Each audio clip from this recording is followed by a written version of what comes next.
The health of a beach is critical to a barrier island.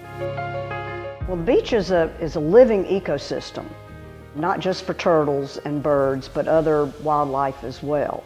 It also provides a protection, a barrier as it were, from hurricanes, storms, high tides, to the upland structures. And so it's critical, especially to a barrier island. The beach and the dunes, they are part of the whole environment, obviously, on the south end, and in fact, of the entirety of Amelia Island. That's something you don't see a lot. You don't see the primary dune and then the inner dune meadow with all the vegetation, the gopher tortoises, the snakes, the beach mice, and everything that's there into the secondary dunes and into the forested areas too. And I think that's one of the really special things about Amelia Island.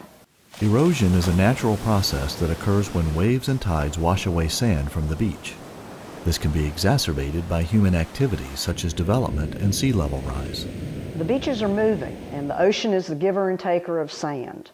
Over these last 30 plus years, the whole face of the coastline has changed dramatically. The south end of the island was in severe state of erosion. I can remember the development windsong sitting on the edge of a cliff that had developed from the erosion.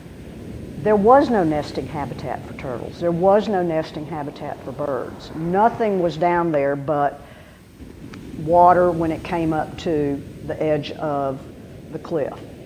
So in an effort to, counteract that process, it's my understanding that SAISSA developed an approach to replenish the beach and maintain the dunes. Beach renourishment is the process of adding sand to a beach that has been eroded. This is important for the south end of Amelia Island because it protects the beach from further erosion, creates habitat, provides a buffer against storms, and enhances the recreational value of the beach. It's crucial to the protection of the beach. It's crucial to maintain an environment for the bird life, the sea turtles, the vegetation, and also the dunes provide some measure of protection in the event of a storm. There are things that the permit holder must do to continue to preserve habitat for nesting turtles and birds. FWC believes that we can safely take the eggs out and relocate them for incubation during the project, and then once the project is done, nesting will resume, and we proved that to be true. We had more nests the year after the renourishment project than we did the year before the renourishment project. In 2023, the population of sea turtles has increased. There have been more nests, so perhaps these efforts are meeting with some amount of success. And the same thing with the nesting shorebirds, because they need to be able to find a nice soft beach. It doesn't have a lot of vegetation for the colonial birds like the terns and some of the ones that breed and nest in a group. It's an important place for birds to rest during migration. They're migrating at night. They need somewhere to sit down and just rest. And these beaches provide that. So it's just you're protecting the habitat, you're creating a habitat, and you're protecting the upland structures. The renourishment actually helps also to establish a very intact primary dune, pioneer dune system, which that builds up over time. It's pretty clear to me that dunes provide in effect, a line of defense with respect to catastrophic storms. They are designed to provide that type of protection, and that's what makes not only the maintenance and creation of the dunes crucial, the vegetation that exists on dunes is also crucial. You look at the sea oats as they grow. The parts that are the stems today are going to be the root systems tomorrow. Not only the sea oats, but the railroad vine, the different vines like that are all establishing and protecting, those dunes and building those dunes up, which in turn protects the island, which in turn protects the mainland. Beach renourishment also enhances the recreational value of the beach by making it wider and more inviting. This can attract more tourists and residents to the area, which can boost the local economy. We're establishing a beach that people are able to come and visit, and we're known for our beaches. You know, it's a way to kind of connect with nature. It's something that's adding quality to their lives, quality to their homes. You know, being able to live in this area and just have this natural beauty around them is something that's highly valued.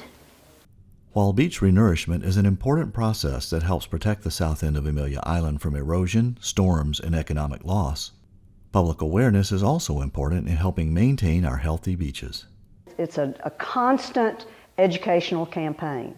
Every single day, tourism turns over on the island.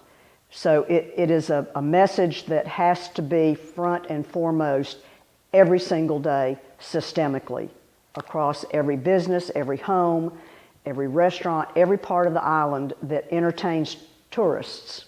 I think a lot of it is education and awareness. Going to the beach, you should practice the beach ethics, and number one with that is respecting the dunes. Always walking over on a dune walkover or a place that's labeled as a place to walk. You know, I saw a sign that said, "Dunes stand up to storms, not your feet." Respect the habitat, respect the ecosystem. Try to have an understanding of the importance of leaving the beach the way you found it. You know, the sand castles, the holes that we've dug, make sure we fill those in. We like to bring our dogs out to the beach to walk. Let's make sure that we keep our dogs on a leash. That's very, very important for our enjoyment and everybody else's enjoyment. But it also impacts wildlife more than we imagine. Don't go on the dunes. Don't disrupt the wildlife that you may see when you're walking along the beach. All of this is obviously an interconnected part of the whole. If that's what we accept as the truth, that this is a beautiful part of the world, then it seems to be our responsibility to do what we can to protect it. The people are going to protect what they love, and they love what they understand, and they're going to understand what they're taught. Jacques-Yves Cousteau. And so we need to try to get this message out to as many people as possible.